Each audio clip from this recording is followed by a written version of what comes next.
네, 이번 시간은 재무제표 작성 기준 그리고 기말 수정 공개 개정의 마감까지 해서 마지막 시간을 갖도록 하겠습니다.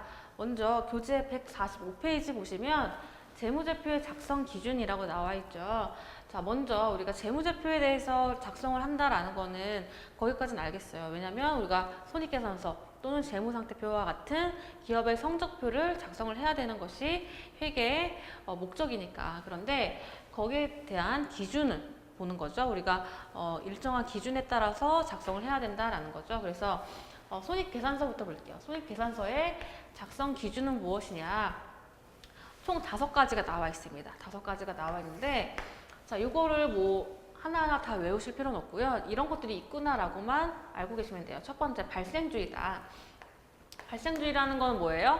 우리가 수익을 인식할 때, 만약에 외상으로 매출했다라고 했을 때는, 아직 돈을 받진 않았지만, 우리가, 실제로 그 물건을 건네줬고, 이제 우리가 받을 권리가 생겼다라고 하면, 그때 이제 수익을 인식한다. 아직 돈을 받기 전일지라도, 그게 바로 발생주의의 개념이었죠. 그래서, 그러한 발생주의가 있고요. 그 다음에 실현주의도 우리가 실제로 해당하는 매출이 실현 가능성이 있다면 그 시점에서 우리가 수익을 인식한다라는 것이 실현주의.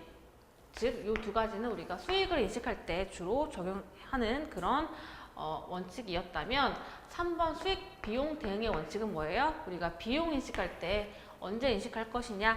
우리가 수익을 인식하면 거기에 관련이 있는, 거기에 대응되는 비용도 같이 인식을 한다라는 것이 수익 비용 대응의 원칙이었고, 자, 그 다음에 4번째, 총액주의라고 되어 있죠. 자, 이건 뭐냐면 우리가 예를 들어서 매출 한 개에 100만 원이고 거기에 대응하는 매출 원가가 만약에 80만 원이다. 그러면 우리가 매출에 대해서 이익이 난 게 총 얼마예요? 총 20만 원이죠. 그러면 그냥 손익계산서에 그냥 우리 이익 난 거 20만 원만 그냥 이렇게 쓰면 되지 않느냐? 그게 더 간단하지 않느냐?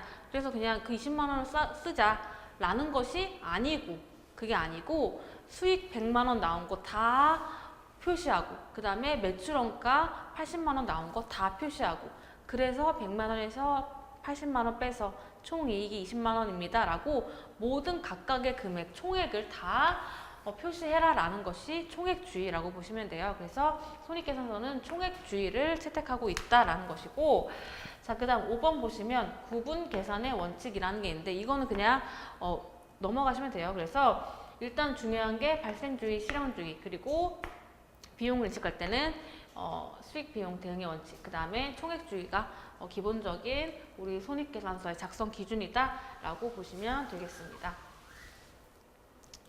이것도 마찬가지로 5가지 기준이 있는데요. 첫 번째 보시면 구분 표시라고 되어 있죠. 자, 이거는 우리가 자산, 부채, 자본을 표시할 때 자산도 수많은 자산이 있을 거예요. 예를 들어 현금이 있을 것이고, 뭐 건물, 토지, 뭐 재고 자산, 이런 여러 가지 자산들이 있는데 그런 것들을 각각 구분해서 하나씩 다 표시해라 라는 것이 구분 표시가 되겠고요. 그 다음에 총액 표시라는 건 뭐냐면 우리가 자산, 부채, 자본을 표시하는데 그냥 자산이 100만 원이고 부채가 80이면 그냥 그거 퉁쳐가지고 자산 그냥 부채 뺀 금액 그걸로만 그냥 표시하면 안 돼요 라고 하는 게 안 된다.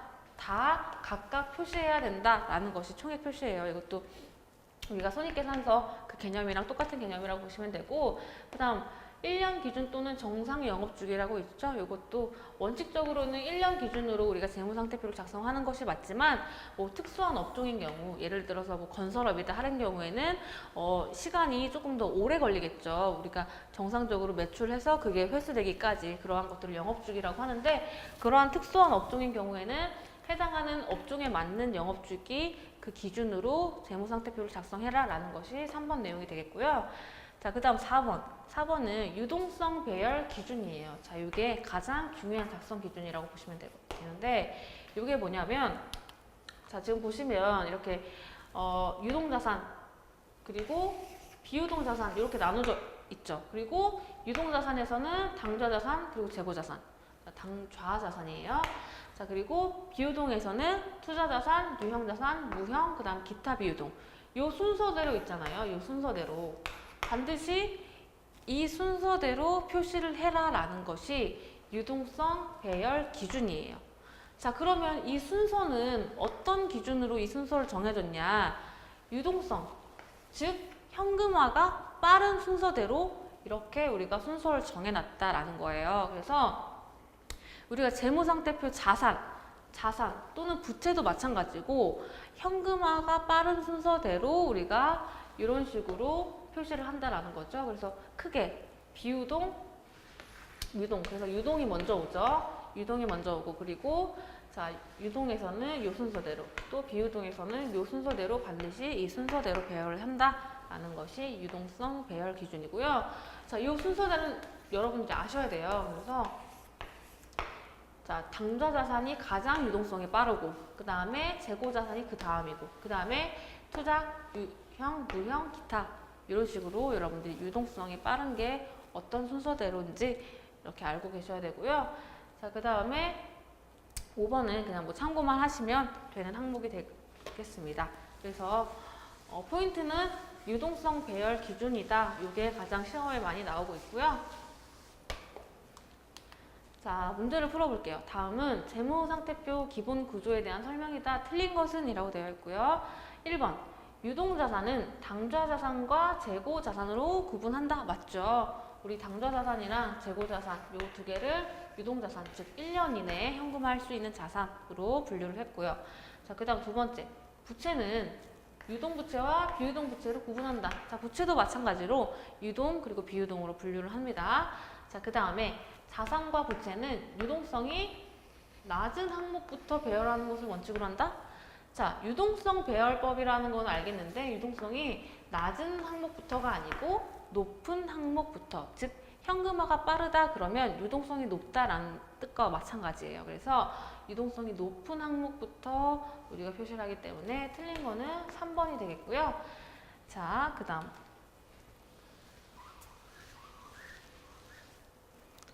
다음에 결산에 대해서 볼게요. 이제 결산인데, 이제 우리가 드디어 지금까지 열심히 회계 처리에 대한 거, 그리고 각각 계정 과목에 대한 것들을 열심히 배워왔다면 이제 그거를 한꺼번에 정리를 해서, 그리고 계산할 거 계산하고, 그리고 뭐 여러 가지 정리할 거 정리해서 결산을 한다라는 거예요. 그래서 결산이라는 거는 우리가 회계 기간 동안에 발생한 자산, 부채, 자본, 변동 내용과 그 결과물을 종합해서 재무상태표랑 손익계산서, 즉 재무제표를 만드는 그런 과정을 다 결산이라고 표현을 합니다. 그래서 우리가 초반에 회계 순환 과정이라고 잠깐 본 거 기억나세요?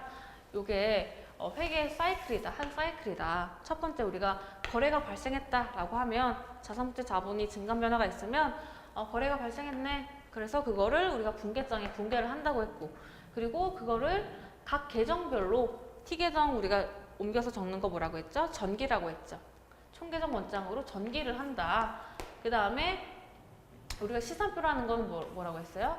틀린 거 있나 없나 체크하는 그러한 우리가 과정이라고 했죠. 그래서 시산표라는 걸로 우리가 틀린 게 있는지 체크를 하고 나서, 근데 첫 번째 시산표를 작성하고서 우리가 하는 게 뭐예요? 기말 수정 분계라고 우리가 이제 앞으로 배우게 될 거예요. 그래서 요거는 기말 시점에 정리하는 분계가 있다. 그래서 그거를 분계까지 하고, 그 다음에도 또 틀린 게 있는지 한번 체크를 한 다음에, 그 다음에 이제 각 장부를 마감을 하고, 그리고 이제 최종적으로 재무제표가 작성이 된다. 요게 한 사이클이고, 요게 회계 기간마다 순환이 된다 라는 얘기가 바로 회계 순환 과정이 되겠습니다. 그래서 우리가 결산이라는 거는 뭐냐면 이 기말 수정 분계 있죠. 요거를 하는 거 그게 바로 회계 순환 과정 중에서 결산에 해당하는 과정이라고 보시면 되겠습니다. 자, 그러면 기말 수정 분계에 대해서 조금 더 자세히 볼게요. 자, 보시면 일단 기말 수정 분계는 두 가지 우리가 나누어서 공부를 할 건데, 첫 번째가 소모품에 대한 거예요. 그래서 교재 148페이지 보시면 소모품에 대한 기말 수정 분계가 나와 있는데, 이거는 왜 하는 거냐? 우리가 소모품을 쓰려고 예를 들어서 뭐 볼펜을 뭐 한 박스 구입을 했어요. 그런데 그 한 박스에 만약에 뭐 100개가 들어있다라고 했을 때 우리가 그 소모품을 여러 가지 쓸 거 아니에요. 뭐 저기 이쪽 팀에서 써도 쓰고 그리고 우리 팀에서 써도 쓰고 그래서 여러 가지 직원들이 다 쓰고 나서 이제 우리가 기말 시점에 창고에 가보니까 100개 펜 중에서 만약에 20개가 남아있다 그러면 몇 개 쓴 거예요? 80개를 쓴 거죠. 그러면 그 쓴 것만큼 우리가 비용 처리를 하는 거고, 그리고 지금 지금 현재 갖고 있는 거는 자산 처리를 하는 그런 과정이라고 보시면 돼요. 즉 간단하게 우리가 자산으로 처리할 것인지 또는 비용으로 처리할 것인지를 판단을 해서 거기에 해당하는 분계를 하는 것이 바로 소모품에 대한 결산 수정 분계라고 보시면 되는데요. 자, 예를 들어서 우리가 구입 시점에 우리가 예를 들어서 소모품을 구입했는데 그거를 소모품이라는 자산으로 처리했다고 볼게요. 예를 들어서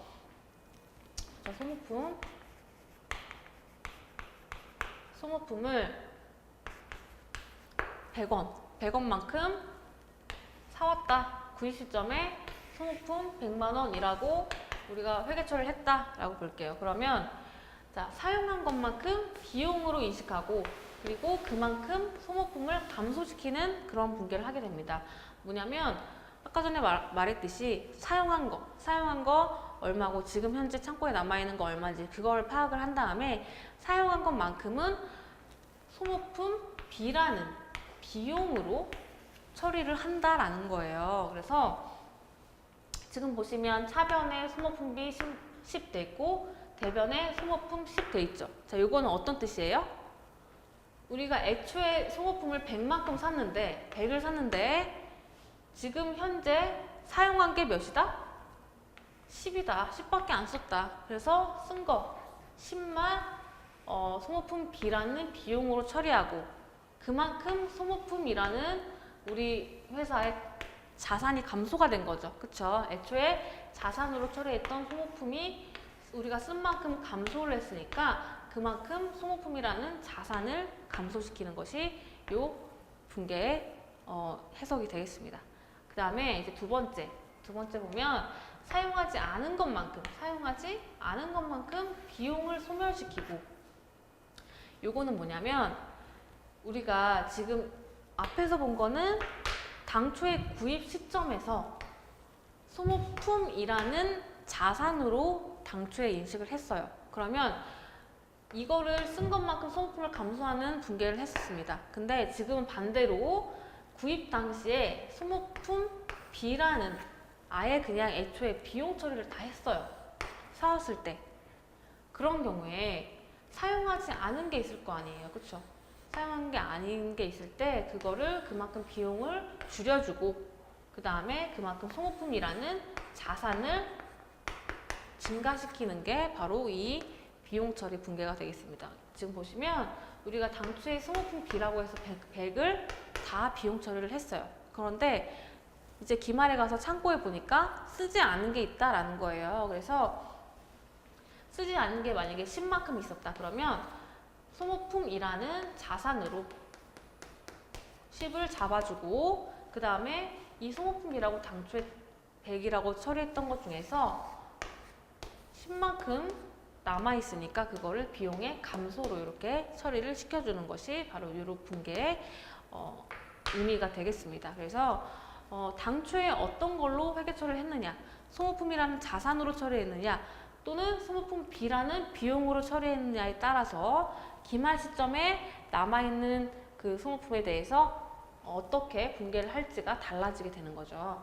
자, 이게 바로 소모품에 대한 기말 수정 분계였고요.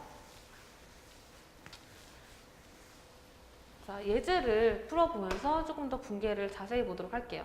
1번 보시면 사무실에서 구입하여 사용하던 소모품 200만 원 중에 미사용 잔액은 30만 원이다.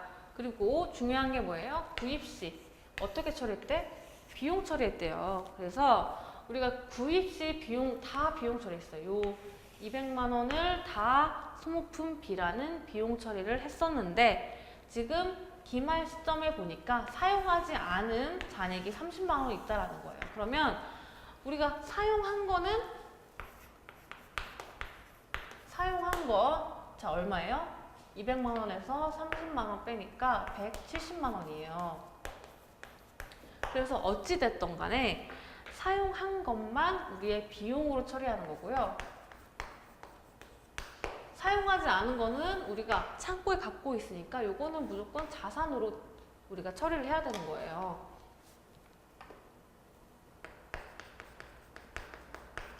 그런데 우리가 구입 시 전액 200만 원을 다 비용 처리했다라는 거죠. 그러면 비용에 대해서 이 30만 원만큼 감소를 시켜줘야겠죠. 그래서 비용은 어디서 감소해요?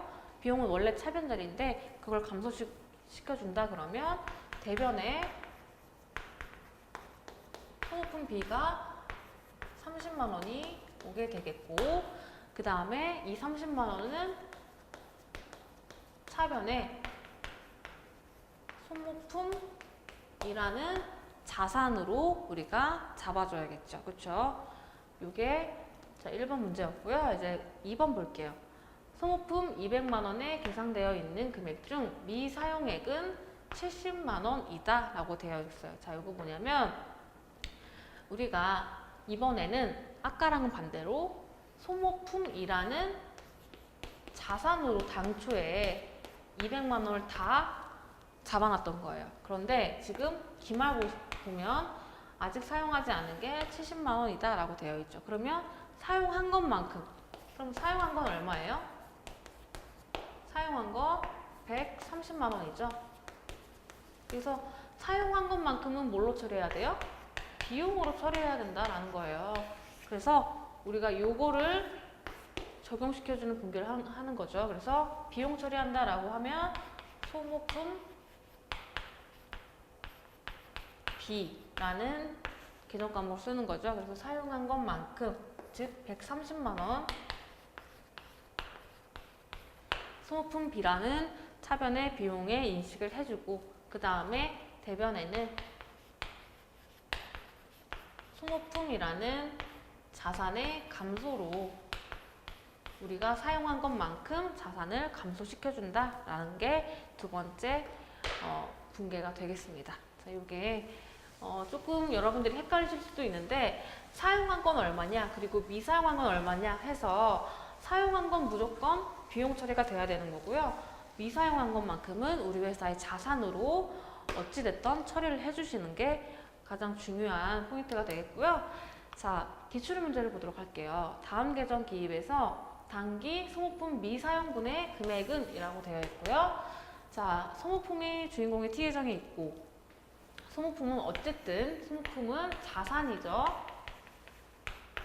그래서 지금 하나씩 보면 10월 25일 날 소모품 즉 자산이 5만 원 증가한 거죠. 그러면 이게 어떤 뜻이냐? 소모품을 구입했다라는 뜻이겠죠. 그래서 소모품을 5만 원어치 구입을 했는데 지금 기말 시점에 보면 소모품 B라는 상대 계정 과목이 와 있고 2만 원이 와 있어요. 자, 이건 어떤 뜻이에요? 소모품이라는 자산이 대변에 왔으니까 감소했다는 뜻이죠. 그리고 상대 계정 과목이 소모품 B래요. 그러면 이만큼 우리가 소모품을 사용했다. 그래서 비용 처리를 했다라는 뜻이 되겠죠. 그래서 나머지만 3만 원만큼 이게 이제 다음 기수로 넘어가게 되는 거죠. 우리가 미사용한 거, 창고에 있던 거 그대로 다음 기수로 넘어간다. 그래서 미사용분 금액은 얼마예요? 3만 원. 이런 식으로 우리가 T 계정만 보고도 알 수가 있는 그런 문제였고요.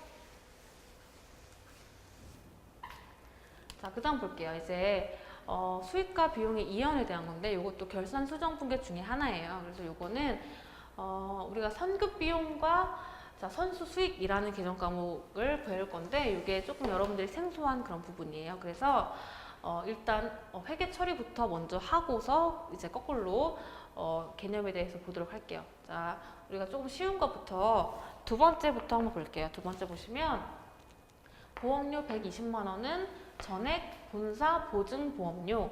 자, 보험 기간이 자, 2018년 8월부터 2019년 7월까지 총 1년간이에요. 총 1년간. 총 12개월분의 보험료를 우리가 언제 냈어요? 그냥 한꺼번에 1년치를 다 냈다라는 거예요. 그래서 자, 이런 경우에 우리가 보험 기간이 지금 우리가 지금 현재 2018년이라고 했을 때 2018년에 대한 보험료만 2018년의 비용이에요.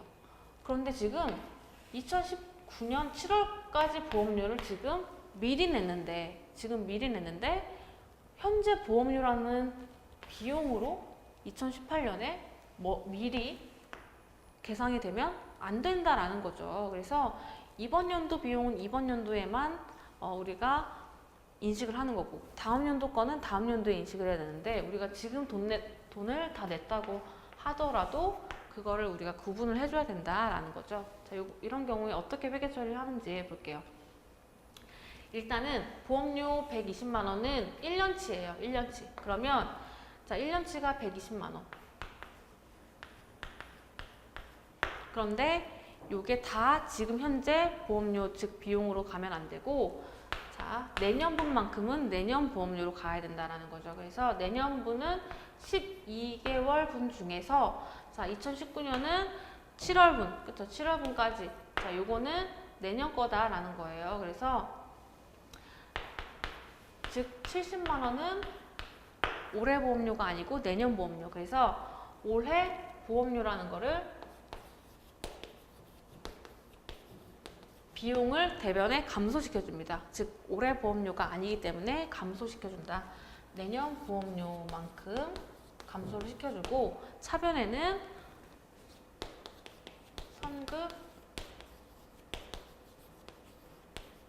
선급 보험료 또는 선급 비용,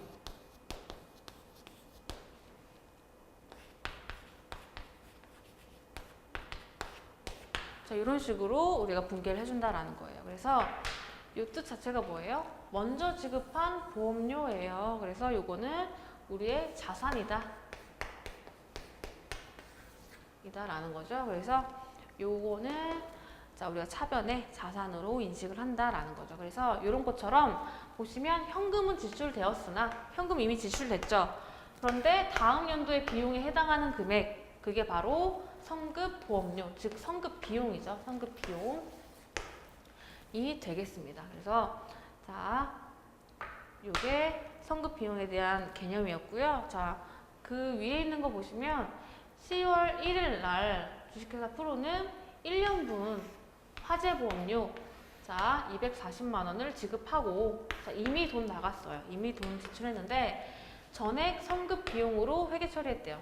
자, 우리가 이거랑은 반대로 애초에 우리가 돈 냈을 때 당시 240만 원을 전부 다 애초에 선급 비용으로 처리를 했대요. 그러면 반대로 이번 연도에 해당하는 그 금액만큼은 선급 비용이 아닌 우리의 그냥 비용으로 인식을 해줘야겠죠. 즉 보험료로 인식을 해줘야 된다는 거예요. 그래서 240만 원이 1년분인데 지금 현재 10월 1일이니까 10월, 11월, 12월만큼, 즉 올해 부분만큼은 선급 비용이 아닌 우리 현재 보험료로 우리가 계산을 해줘야 된다라는 거죠. 그래서 자, 240만 원 곱하기 자, 올해 거는 12개월 분 중에 3개월 분이에요. 그래서 자, 60만 원은 올해 보험료다라는 거죠. 그래서 차변에 보험료 60만 원 해주고, 그 다음에 이제 대변에 선급 보험료를 줄여주는 이러한 분개를 해줘야겠죠. 그래서 이거랑은 반대되는 그러한 개념이라고 보시면 됩니다. 그래서 이런 식으로 우리가 기말 수정 분개를 하고요.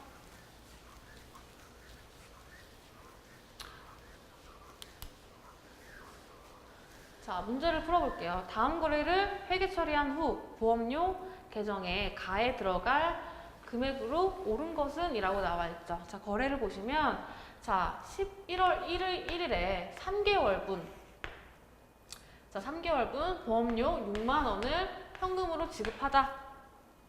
그러면 올해 거는 몇 개월분이에요? 올해 거는 11 그리고 12 이렇게 2개월분만 올해 게 되겠네요. 그런데 지금 12월 31일 날 기말 결산에 보험료 성급분을 계상하다라고 되어 있죠. 보시면 T 계정에 나와 있어요. 보험료라는 비용 계정으로 이렇게 T 계정에 나와 있죠. 그러면 지금 11월 1일 즉 요거 3개월분 보험료 지급했을 때 6만 원 이게 6만 원이 되겠죠? 6만 원 지급을 했는데 자, 이제 가는 여기 있어요. 12월 31일 날 가가 있죠. 자, 이거는 어떤 뜻이냐? 우리가 맨 처음에 6만 원을 지급했을 때 보험료라는 비용으로 전액을 처리를 했지만 보험료 즉 비용은 올해만큼 즉 3개월 중에서 2개월만큼만 올해 거다. 나머지 1개월만큼은 우리가 내년 보험료를 지금 미리 낸 거다라는 거죠. 그래서 지금 보험료를 대변에 와서 줄여주는 분계가 왔다라는 거예요. 그래서 보험료를 줄여줬다라는 거는 뭐예요? 내년 보험료로 넘기겠다. 즉 선급 보험료, 즉 선급 비용 해가지고 내년분, 즉 6만 원 중에서 이게 3개월치분에 내년분 1개월치만큼은 내년으로 보험료를 줄여준다라는 거죠. 그래서 자, 정답은 자 1번 2만 원 이렇게 여러분들이 문제를 풀어주시면 되겠습니다.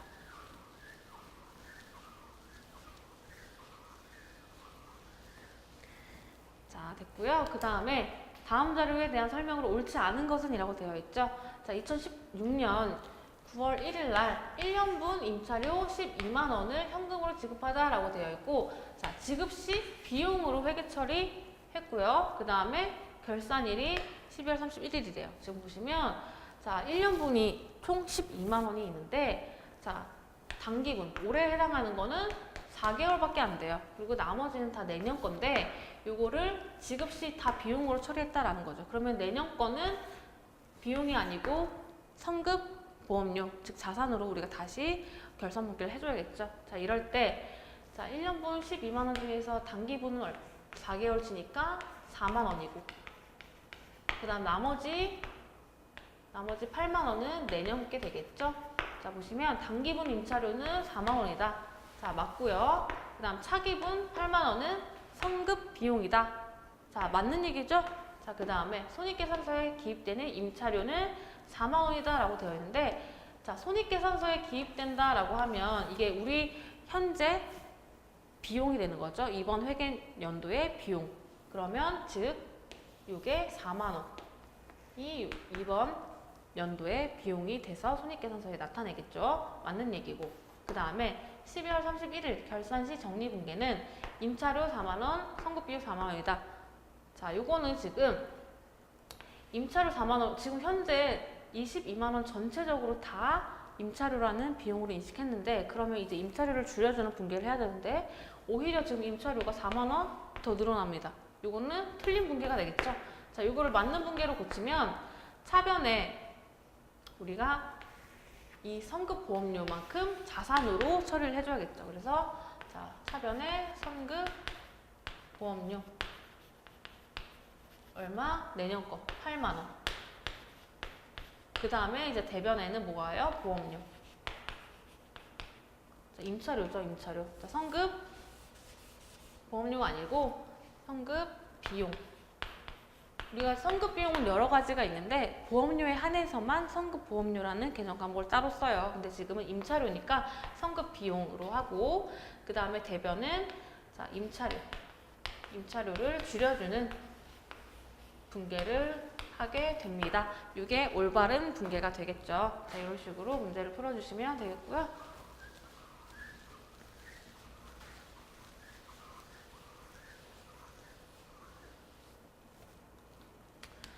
자, 그 다음에 수익과 비용의 이원 중에서 이제 선수 수익이라는 개념이 있습니다. 우리가 지금까지 봤던 거는 선급 비용이었고, 이제는 선수 수익이에요.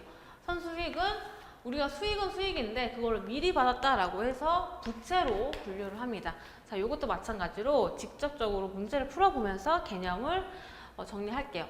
자, 보시면 2018년 10월 1일 날 주식회사 유언은 1년분 임대료, 자, 1년분 임대료죠. 1년분 임대료. 자, 120만 원을 전액 수령하였다. 자, 이런 경우에 우리가 10월 1일이니까 1년분 거를 지금 받았지만 나머지 올해 걸 뺀 나머지는 내년분 수익인데 지금 현재 다 받은 거죠. 자, 이럴 때 1번 수령 당시 부채로 처리한 경우. 자, 부채로 처리했다라는 건 뭐예요? 선수 수익, 즉 미리 받았다라고 부채로 처리한 경우라는 얘기예요. 자, 이건 뭐냐면, 자, 요거는 우리가 수령 당시에 현금을 받고 현금을 120만 원을 받고 120만 원을 받고 대변에 부채로 우리가 임차료, 임대료죠, 임대료.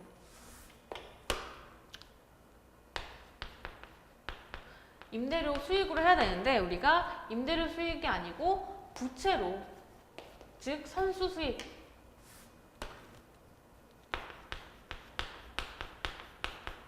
선수 수익으로 처리했다라는 거죠. 그래서 120만 원. 이렇게 우리가 수령 당시에 부채로 처리했다라는 거예요. 그래서 부채는 우리가 지금 현재 수익이 아니지만 미리 받았다라는 취지에서 부채로 먼저 처리를 했다라는 거죠. 그래서 자, 이런 경우로 처리하는 경우도 있고, 그 다음에 반대로 현금까지는 똑같은데 수령 당시 수익으로 처리하는 경우도 있어요. 자, 이런 경우는 뭐냐면 임대료 수익 120만 원 이렇게 처리할 수도 있다라는 거죠. 그래서 처음에 어떻게 처리하든 부채로 처리하든 또는 그냥 수익으로 처리하든 어쨌든 결론적으로 이 120만 원 중에서 올해 10월부터 12월까지는 올해 임대료 수익이 되어야 되는 거고, 그 다음 나머지는 즉 내년분은 선수 수익으로 되어야 된다라는 거죠. 그래서 요거를 정리해주는 분계가 바로 이 수익과 비용의 이연 중에서 선수 수익과 관련된 그런 내용이라고 보시면 됩니다. 자, 그러면 문제를 한번 풀어볼게요. 자, 회계 담당자의 착오로 인해서 다음의 내용에 관한 회계 처리를 누락하여 당기순이익, 자, 이게 100만 원으로 보고되었다. 자, 수정 후 당기순이익을 구하시오 라고 해가지고 수정 후 당기순이익 얼마인가 라고 되어 있죠. 자, 지금 보시면 자, 우리가 당기순이익이 지금 100만 원이 되어 있는데 이게 정확한 게 아닙니다. 요 두 개가 누락되어 있는 상태의 당기순이익이죠. 그러면 요거를 올바르게 인식을 하면 지금 수입 임대료 선수액 해가지고 50만 원이 지금 누락된 거죠. 그러면 우리가 임대료 수입을 미리 받았어요. 미리 받았으면 이게 지금 올해 수익이 아니죠. 미리 받았다라는 건 내년 수익을 지금 미리 인식을 했다라는 거죠. 그래서 요 미리 받은 만큼 지금 현재 수익이 아니야. 그래서 요거를 50만 원을 우리 이번 연도 수익에서 빼줘야겠죠. 빼주고 그 다음에 보험료 선급액이라고 해서 요게 누락됐대요. 그러면 보험료라는 건 우리 회사에 지금 보험료라는 비용으로 인식했어야 되는데 지금 미리 지급한 거는 이번 연도 비용이 아니고 내년 비용이다라는 거죠. 그러면 이번 연도 비용으로 우리가 뺐으니까 오히려 다시 더해줘야 된다. 이번 연도 비용 아니다. 그래서 12만 원을 더해주시면 되겠죠. 그래서 계산을 하면 정답은 62만 원이 올바른 당기순이익이 되겠죠.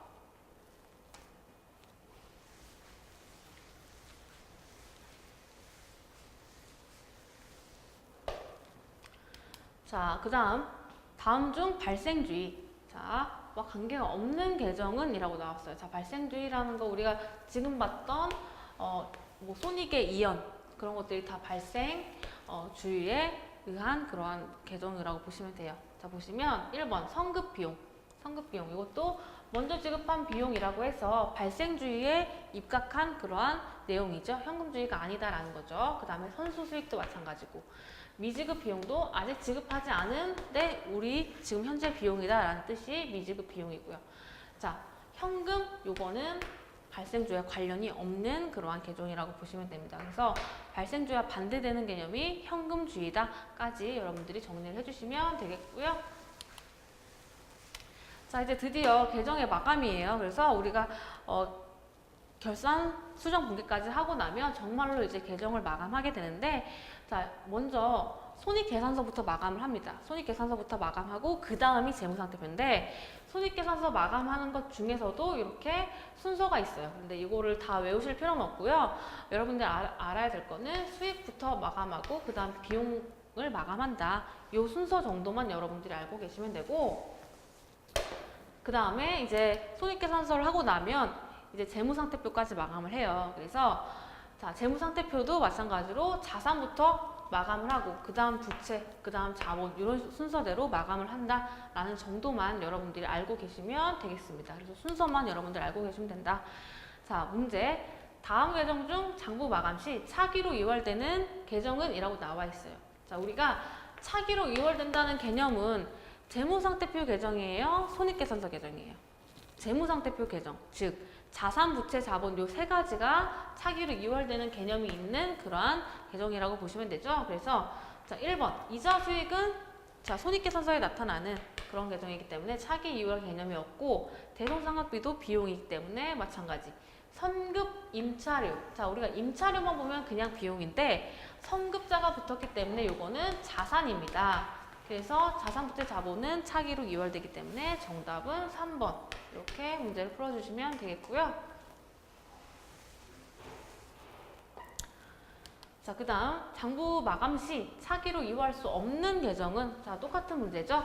자, 요거는 뭐예요? 정답이 이자 비용. 자, 요거는 비용이기 때문에 자, 차기 이월되는 그런 개념이 아니다.